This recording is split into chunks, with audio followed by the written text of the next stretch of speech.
안녕하세요. 잉글파스 교육센터 강사 장동혁입니다. 오늘은 마지막 강의죠. 네트워크 강의를 시작하도록 하겠습니다. 목차는요, 네트워크란 무엇인지 좀 알아보고요. 이제 서버와 클라이언트의 관계에 대해서 생각해보는 시간을 갖도록 하겠습니다. 그 다음에는 이제 네트워크의 기본이 되는 IP 주소와 포트 번호의 개념에 대해서 간단하게만 알아보겠고요. 마지막에는 소켓 통신을 어떻게 하는지, 소켓을 통해서 서버와 클라이언트를 연결시키고 그 소켓을 통해서 데이터를 주고받을 수 있는지 한번 확인하는 시간을 갖도록 해보겠습니다. 네트워크라는 단어를 구글에서 치면은 이런 이미지들이 대표적으로 나와요. 여러 개의 디바이스들이 인터넷을 통해서 연결되어 있다 라는 개념이겠죠. 그리고 이런 개념도 나옵니다. 사람도 보이고요, 노트북도 보이는데 아무튼 여러 개의 것들이 이렇게 서로 연결되어 있는 걸 중점적으로 표현하고 있습니다. 여기서 네트워크가 넷이 거미줄이잖아요. 이런 게 하나의 거미줄인 겁니다. 연결하는 선. 그리고 워크는 뭐죠? 워크는 일하는 거죠. 그러니까 서로 연결되어 있어서 같이 일을 하는 겁니다. 그러니까 어떤 말이냐면요, 간단하게 설명을 드리자면 내가 다른 사람에게 뭔가 정보를 전달해 주고 싶어요. 그러면 목소리로 전달해 주든지 아니면 뭐 글로 써서 문서를 전달해 주든지 할 수 있죠. 하지만 컴퓨터가 컴퓨터에게 정보를 전달해 줄 때는요, 단순히 전기 신호로만 전달해 주면 돼요. 전기 신호로 뭔가를 전달해 줄 때는 그러한 통로가 필요하겠죠. 우리가 저번 시간에 배웠던 스트림 같은 게 필요할 겁니다. 그렇기 때문에 그래서 컴퓨터랑 컴퓨터는 어떻게 연결되어 있죠? 이제 랜선, 우리는 주변에서 쉽게 볼 수 있는 랜선 같은 걸로 연결이 되어 있다고 생각을 할 건데요. 맞습니다. 랜선이나 아니면 광대역선 이런 식으로 전기선으로 연결되어 있다고 생각하시면 돼요. 그래서 인터넷은 다른 게 아니고요. 모든 이런 디바이스들이 각자가 다 거미줄처럼 얽히고 설켜서 막 이렇게 서로 연결되어 있다고 생각하시면 되겠습니다. 네트워크의 종류는요, 랜과 웬이 있는데요. 먼저 랜을 보시면요, 우리가 인터넷을 신청하면은 랜선 하나를 공급을 해주죠. 통신사에서 랜선 하나를 공급해줍니다. 그러면은 이걸 뭐 공유기에 껴서 사용한다든지 이 랜선을 가지고 우리는 컴퓨터도 이용을 하고 노트북도 쓰고 뭐 스마트폰도 쓰고 태블릿도 씁니다. 그리고 프린트도 출력을 하죠. 프린트도 랜선을 꼽아가지고 우리가 원격으로 프린트도 출력을 합니다.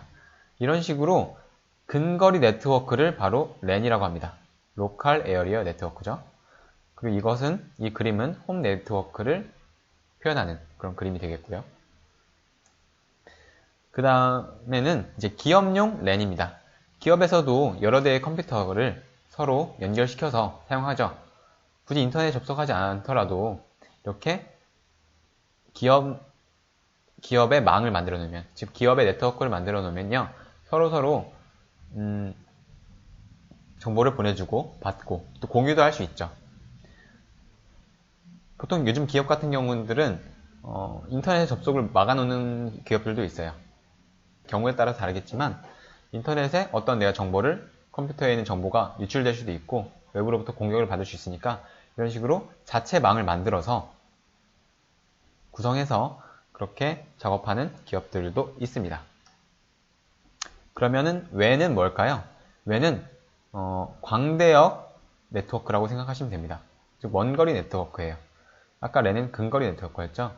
이러한 랜들이 여러 개가 묶여지는 것을 웬이라고 합니다. 랜과 랜을 연결하는 것을 웬이라고 생각하시면 돼요. 인터넷도 다른 게 아니고요, 이 웬입니다. 랜들이 여러 개가 뭉쳐져서 인터넷을 형성하고 있는 거예요. 자, 그러면 네트워크 개념에 대해서 잠깐 알아봤었는데요. 이제는 서버와 클라이언트에 대해서 알아보는 시간을 갖도록 할게요. 보통 서버와 클라이언트 개념을 조금 헷갈려 하시는 분들이 계셔요. 저도 처음 네트워크에 대해서 공부를 시작할 때 서버가 기계인지 아니면 프로그램 이름인지 뭐 어떤 건지도 몰랐어요. 하지만 서버라는 단어는요, 이러한 서버의 단어 스펠링을 써보면요. 서버잖아요. 이것은 서비스라는 단어에서 파생된 겁니다. 즉 서비스를 제공하는 사람, 우리가 보통 ER을 많이 붙이잖아요. 서버는 서비스를 제공하는 사람이에요. 즉 웨이터 같은 존재입니다. 어떠한 서비스를 고객에게 제공하는 컴퓨터, 그걸 서버라고 해요.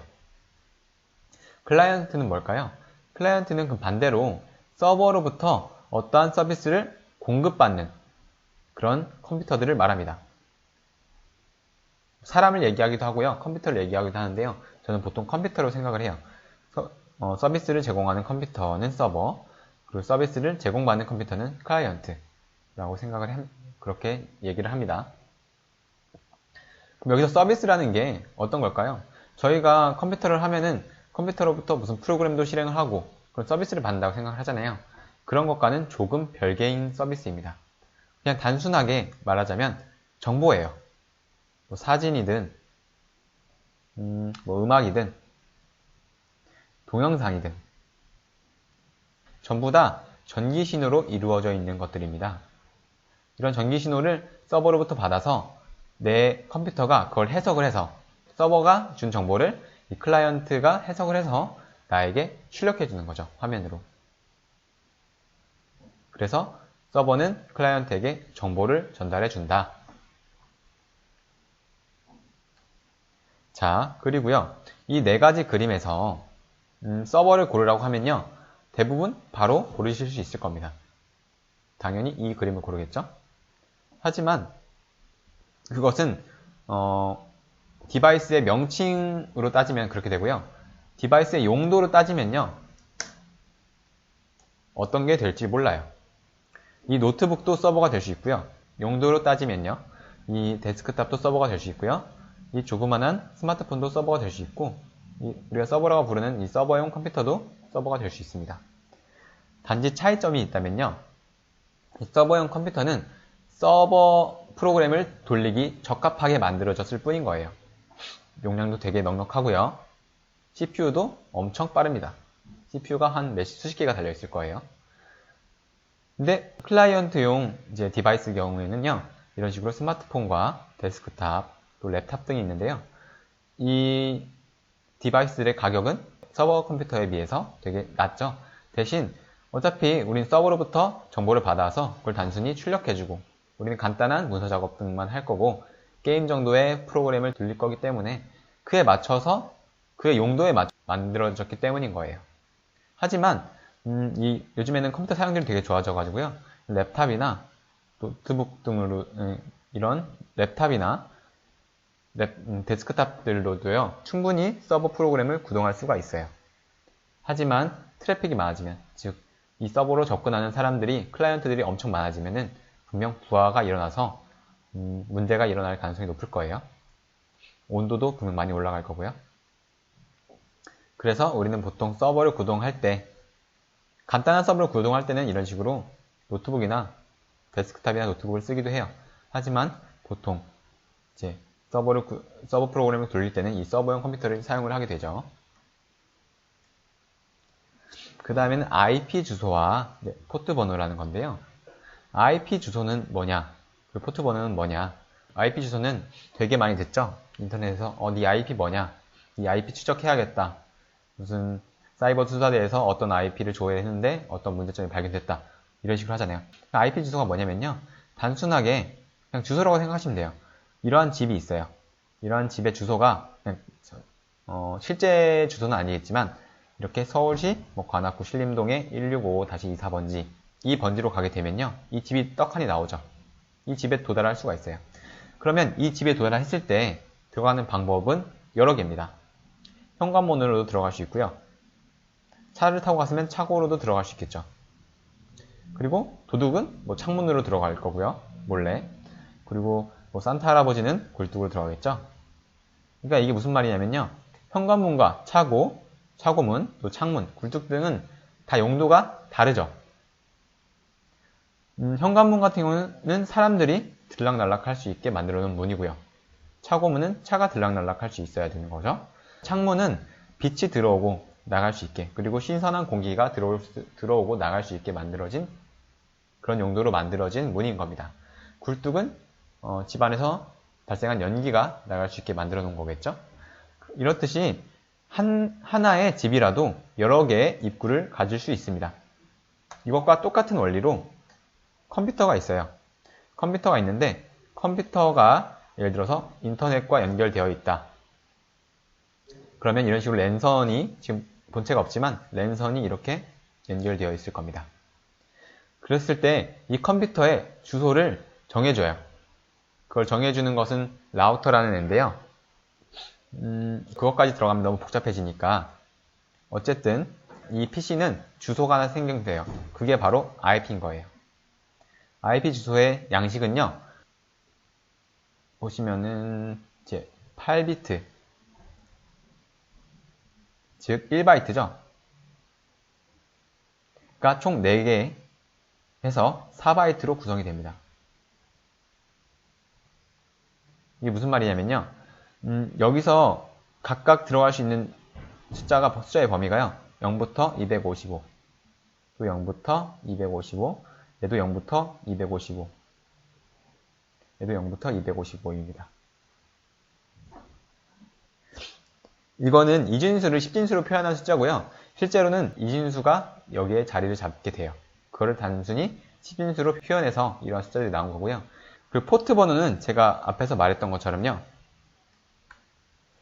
현관문, 차고문, 창문, 굴뚝처럼 이 주소를 도달했을 때 이 컴퓨터에 접속할 수 있는 문이 여러 개가 있어요. 각각 문은 용도가 달라요. FTP 같은 경우는요, 파일을 이동시키기 위한 문이고요. HTTP 같은 경우는 이제 웹 서비스를 받을 수 있는 그런 웹 정보가 왔다 갔다 하는 그런 문이 될 수 있습니다. 그리고 마지막으로 소켓 통신인데요. 여기 소켓 통신에서 소켓이라는 것은 우리가 가끔씩 쓰는 단어긴 하죠. 이런 걸 보통 우리는 소켓이라고 부릅니다.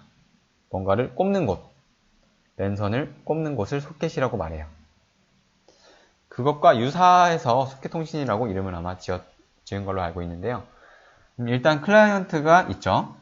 그리고 서버가 있습니다.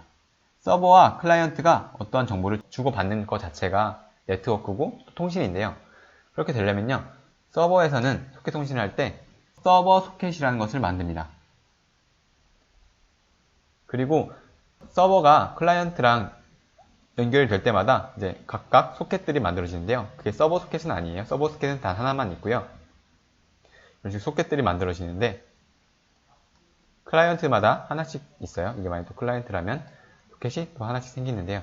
그런 소켓들을 여기에 보관을 해서 각각 클라이언트와 연결을 유지하기 위해서 이런 식으로 소켓 리스트를 만들어 둡니다.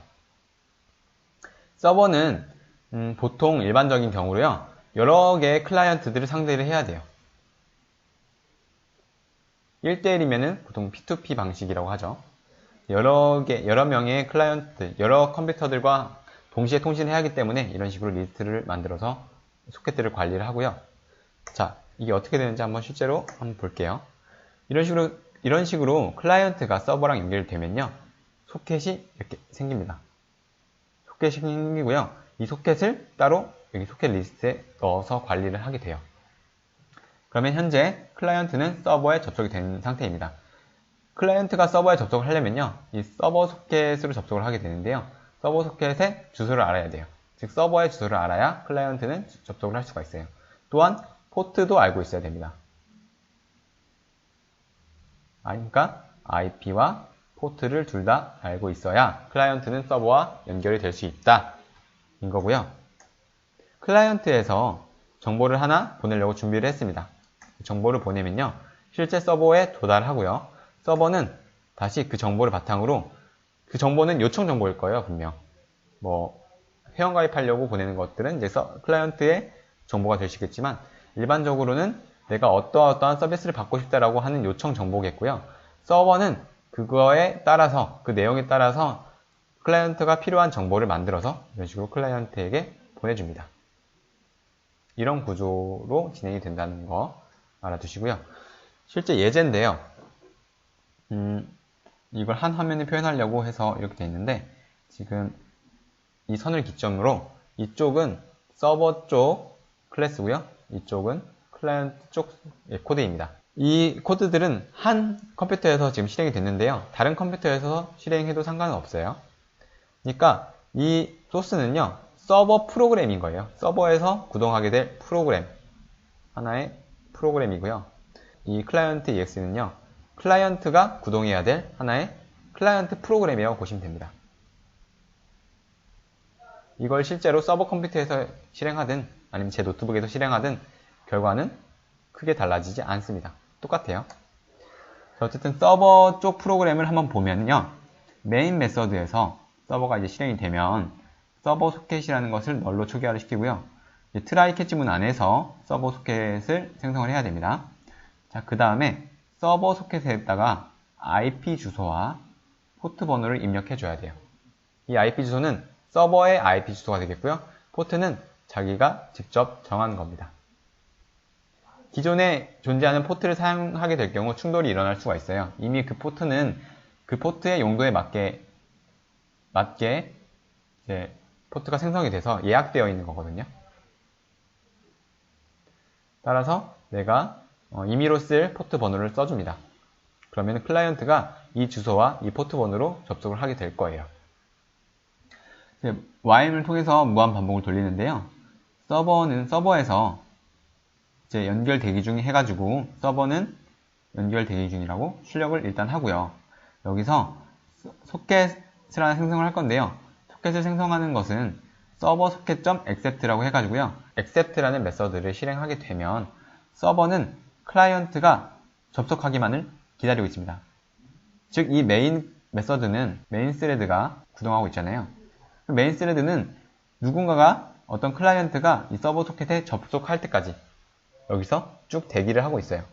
우리가 어떤 걸 입력할 때 메인 스레드가 우리가 그걸 입력을 마칠 때까지 기다려주는 것과 마찬가지라고 생각하시면 돼요.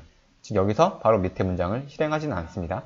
누군가가 접속을 해야만 이 다음으로 넘어갈 수가 있어요. 그래서 서버에 누군가가 접속을 했다면 소켓이 하나 만들어지겠죠. 이것은 클라이언트와 통신하게 될 소켓인 겁니다. 위에서 만들었던 것은 서버 소켓이고요. 그래서 이 소켓의 정보를 알아내기 위해서 이런 식으로 객체를 만든 다음에요. 서버 소켓에서 get remote socket address라는 메소드를 실행하면요. 이 inet socket address라는 객체가 하나 만들어지고요. 그 isa를 통해서 get host name을 하게 되면요. 이 서버에 접속한 클라이언트의 IP를 확인할 수가 있습니다. 하지만 이 두 개는 같은 컴퓨터에서 구동한 거기 때문에 같은 IP일 거예요. 이 IP랑 똑같을 겁니다. 자, 그렇게 되고요. 이제 클라이언트 프로그램을 보면요. 클라이언트는 이런 식으로 소켓을 하나 널로 생성을 하고요. 이 트라이 캐치문 안에서 소켓을 생성을 합니다. 초기화를 하고 이제 연결 요청이라고 해가지고 뿌려주고요. 그 다음에 이제 socket.connect라는 걸 해요. 서버 소켓에서는 accept를 하죠. 누군가가 나에게 접근하기만을 기다리는 건데요. 근데 이제 클라이언트 소켓에서는 connect라는 메서드를 통해서요. 여기서 실제 어떤 정보를 접근할지 이런 식으로 inet socket address라는 객체를 만들어서 그것에 이제 IP 주소와 포트 번호를 넣어주면서 소켓과 이제 통신을 합니다. 서버와 이제 연결을 하는 거겠죠. 그 다음에 이 문장에서 연결이 되었다면 연결 성공이 뜰 거고요. 만약에 여기서 존재하지 않는 서버라면, 서버 IP라면 이런 식으로 캐치 문장에 빠지겠죠. 자, 결국 결과를 보시면요. 처음에 연결 대기 중이라고 해서 현재 메인 스레드는 이곳에서 멈춰 있습니다. 누군가가 접속할 때까지 그냥 평생 대기를 하고 있어요. 그래서 계속 기다리고 있다가 여기서 클라이언트가 연결 요청해가지고 connect라는 메서드를 실행한 순간 실제적으로 여기서 소켓이 하나 뚝 만들어집니다. 그러면 나머지 문장들이 쭉 실행이 되겠죠? 그래서 그 소켓을 통해서 어떤 클라이언트가 접속을 했는지 한번 찍어보는데요. 192.168.0.13이라는 IP를 가진 클라이언트가 접속을 하게 된 겁니다. 보시면 그 서버의 IP랑 똑같은 거예요. 그러니까 이 프로그램을 저는 같은 컴퓨터에서 둘 다 실행시켰기 때문에 이런 현상이 뜨는데요. 만약에 클라이언트를 동료 강사의 컴퓨터에서 실행했다고 하면은 다른 IP 주소가 왔을 겁니다. 자, 이런 식으로 서버랑 클라이언트랑 연결시킨 부분만 한번 예제로 연습을 해봤고요. 그 다음에는 이제 서버랑 클라이언트가 연결이 되었다면 서로 통신을 해야 되잖아요. 통신하는 부분을 한번 봐볼게요. 자, 그림을 보시면요. 그림은 클라이언트와 서버가 어떻게 해서 정보를 주고받는지 이제 간단하게 표현한 그림입니다. 클라이언트가 있고 서버가 있죠. 여기에는 소켓이 존재하겠죠. 소켓이 존재하는데 이 소켓은요, 이 서버의 정보를 갖고 있죠. 그리고 서버에 있는 소켓은 클라이언트의 정보를 가지고 있습니다. 즉, 이 두 개의 소켓은 연결되어 있다고 보면 되겠고요. 이때 이 소켓으로부터 클라이언트는 인풋 스트림과 아웃풋 스트림을 가져올 수 있어요. 서버도 마찬가지로 이 소켓을 통해서 아웃풋 스트림과 인풋 스트림을 가져올 수 있습니다. 스트림 저번 시간에 우리가 배웠었죠. 즉 무슨 말이냐면 클라이언트가 서버로부터 어떤 값을 받을 때 인풋 스트림에 있는 리드라는 메소드를 활용하면 되고요. 서버는 클라이언트에게 값을 넘겨줄 때, 즉 출력할 때 이 아웃풋 스트림, 소켓으로부터 가져온 이 아웃풋 스트림을 활용하면 됩니다. 반대로 클라이언트가 서버로 보낼 때는 아웃풋 스트림, 서버가 클라이언트로부터 정보를 받을 때는 인풋 스트림을 사용하면 돼요. 그러니까 이런 복잡한 내용들을 이런 소켓으로 만들어서 우리는 편하게 사용만 하면 되는 거예요. 한번 실제 그럼 코드를 한번 볼까요? 자, 코드를 보시면요. 데이터 익스체인지 서버 EX라고 해가지고 이쪽은 서버 쪽입니다. 뒤에 보시면 이제 클라이언트 쪽 코드도 있어요. 서버 코드를 보시면요. 일단 메인 메서드에서 서버 소켓을 선언만 하고요. 이제 트라이 캐치문 안에서 이제 객체를 만들었습니다. 자, 그 다음에 이제 로컬 호스트라고 해가지고 IP 주소를 적어줬는데요. 실제 IP가 0부터 255의 숫자 4개로 이루어져 있어야 되는데 이런 식으로 로컬 호스트를 넣으면요. 이거는 하나의 예약어라고 보시면 돼요. 자신 PC의 주소라고 생각하시면 됩니다. 여기에 로컬 호스트라고 치면요. 내가 내 컴퓨터의 IP가 뭔지 몰라도 상관없어요. 그리고 포트 번호는 이런 식으로 적어줬고요. 자, 그 다음에 마찬가지로 이제 while문을 통해서 연결을 기다린다고 출력해주고 서버 소켓은 서버 소켓은 수락을 하려고 합니다. 누군가 요청을 하면은 수락을 받으려고 accept 메소드를 실행하고요. 그리고 이때 소켓이 하나 만들어지죠. 즉 이건 클라이언트와 연결할 수 있는 그런 소켓입니다. inet 소켓 어드레스를 통해서 이 상대방 클라이언트의 주소를 알아내려고 하는데요. 그래서 연결이 완료되면 연결 수락함이라고 뜨고 상대방의 IP를 넣어줍니다. 상대방의 IP는 127.0.0.1인데요. 이것도 마찬가지로 로컬호스트랑 똑같죠. 127.0.0.1은요. 실제로 존재하는 IP는 아니고요. 자기 자신 IP를 뜻해요. 그래서 자기 자신 IP를 모를 때는 이런 식으로 127.0.0.1을 써주시면 됩니다.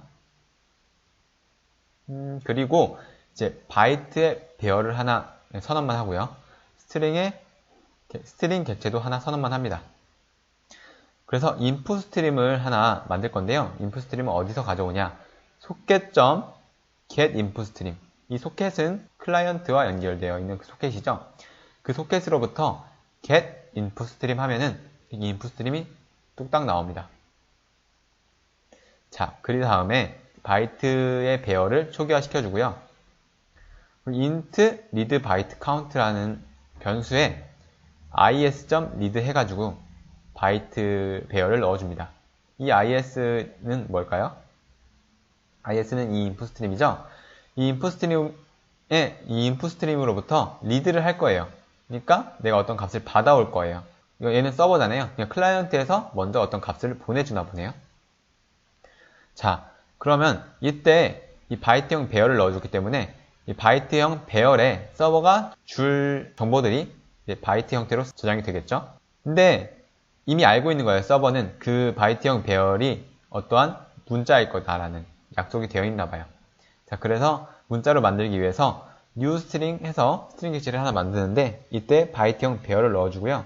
시작할 인덱스 0 넣어주고 read byte count를 넣어줬는데요. 여기서 read byte count는요.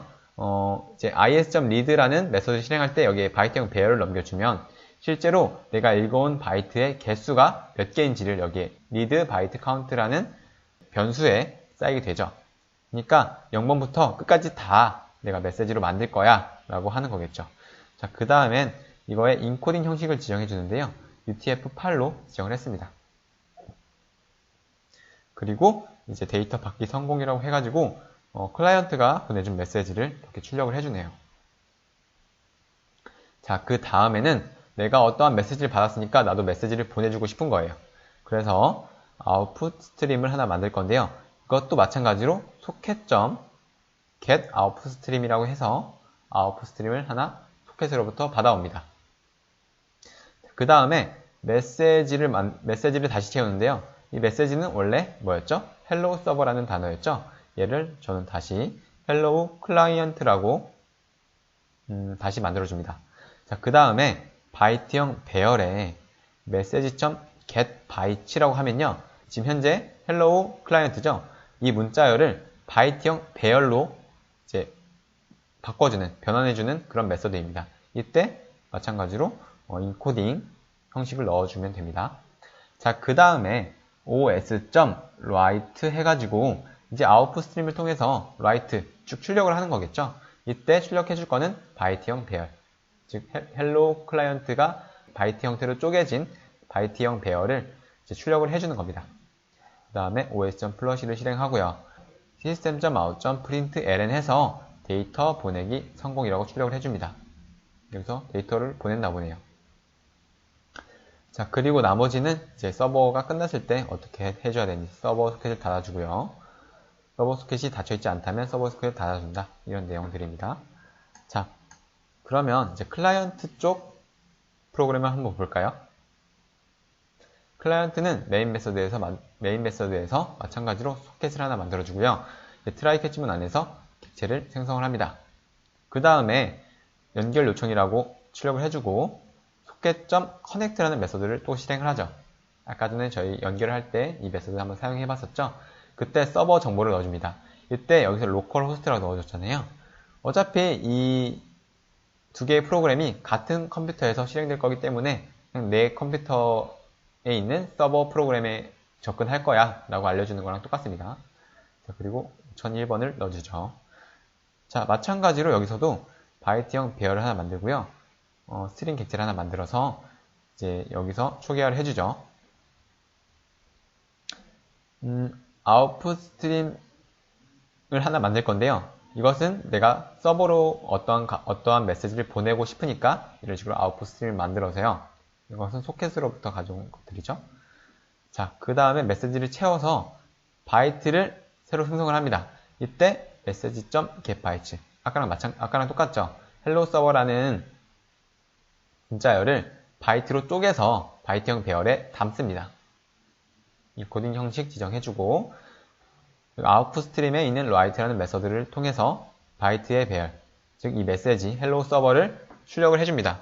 얘도 스트림이다 보니까 바이트 기반인 거예요. 바이트 기반으로 지금 서버 클라이언트가 통신을 하고 있습니다. 자, 그리고 플러시를 통해서 실제 바이트형 배열이 다 차지 않아도 값이 전달이 되고요. system.out.println 해서 데이터 보내기 성공이라고 띄웁니다. 연결 요청했고, 연결 성공했고, 데이터 보내기도 성공을 했죠. 자, 그 다음에 이 서버가 나한테 어떤 답장을 보내줄 거니까 나도 인풋 스트림을 만들어서 서버로부터 어떠한 값을 받겠다 라고 하는 겁니다. 자, 그 다음에 바이트형 배열을 새로 만들어요. 서버로부터 어떤 값을 받고 싶으니까 바이트형 배열을 이런 식으로 초기화를 해주고요. int의 read byte count는 이제 바이트형 배열을 읽어왔을 때 그거의 바이트 수, 용량 수를 여기에 넣어줍니다. 그 다음에 메시지를 new string해서 만들죠. 아까랑 완전 똑같죠. 서버 쪽과 완전 반대로 실행하는 겁니다. 서버 쪽은 먼저 받았고 그 다음 보냈죠. 클라이언트는 보내고 받습니다. 자, 이런 식으로 바이트형 배열 넣어주고요.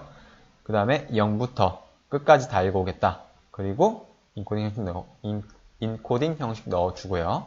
자, 마지막에는 데이터 받기 성공. 서버로부터 전달된 메시지를 여기서 출력해 줍니다. 자, 그러면은 서버가 보내준 내용 hello 클라이언트가 출력된 것을 볼 수 있어요. 지금은 이제 실제로 한번 제가 프로그램을 실행시켜 볼게요.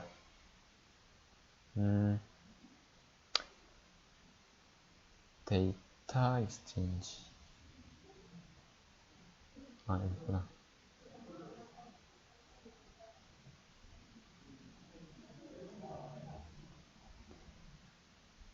여기네요.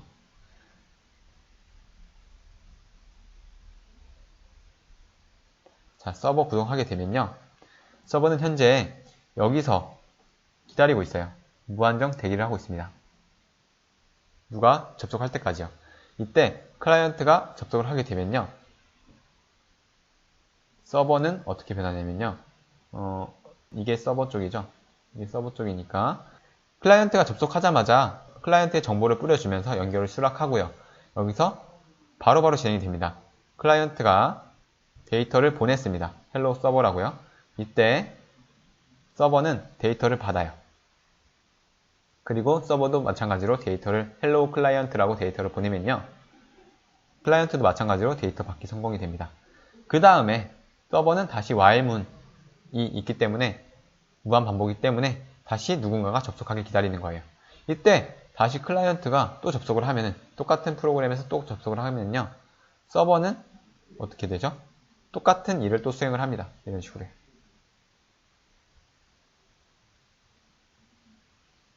자, 다음으로 넘어갈게요.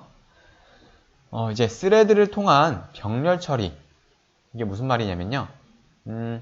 예를 들어서 이 은행이 서버라고 볼게요. 은행이라는 서버가 있는데 이때 클라이언트와 응대를 해주는, 즉 서비스를 제공하는 사람이 이 한 명이라고 칠게요. 나머지는 지금 없다고 가정을 해보겠습니다.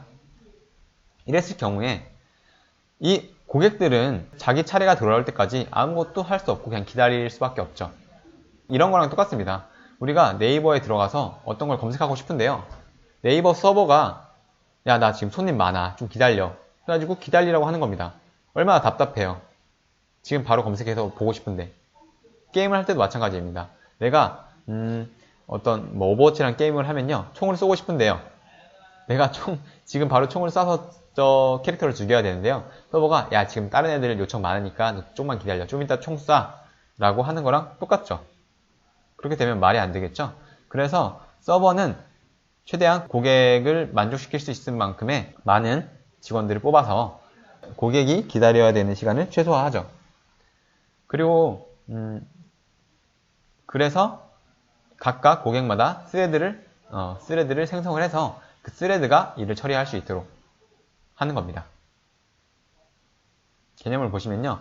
일단 이 서버가 어떤 클라이언트와 지금 통신을 하고 있다고 쳤을 때 단순히 클라이언트가 접속할 때 아까 그 while문을 통해서 클라이언트가 접속할 때 연결만 허락해주는 그런 역할을 하고요. 실제로 이건 메인 스레드 가겠죠? 나머지 서버와 클라이언트의 통신은 서버에서 이제 스레드들을 여러 개를 만들어요. 아까 전에 보시면 그런 상담원이라고 보시면 되겠죠? 여러 개의 스레드를 만들어서 각각 클라이언트와 통신할 수 있게 하는 겁니다. 서버는 워낙 컴퓨팅 파워가 높기 때문에 이런 식으로 여러 개의 스레드를 만들어도 좀 무리가 덜 가는 그런 형태입니다. 자, 이런 식으로 연결이 되면 각각의 스레드가 클라이언트와 통신을 하게 됩니다. 메인 스레드는 그냥 연결만 허락하는 그런 용도고요. 자, 이 부분은요. 실습을 통해서 여러분들과 같이 채팅 프로그램을 만들어 보는 시간을 가질 거예요. 그래서 실습 강의에서 이 부분에 대한 실습은 진행을 할 거고요. 이상으로 강의를 마치도록 하겠습니다. 그러면 진짜 마지막 강좌인 네트워크 실습 강의에서 찾아뵙도록 하겠습니다. 여러분들 모두 수고 많으셨습니다.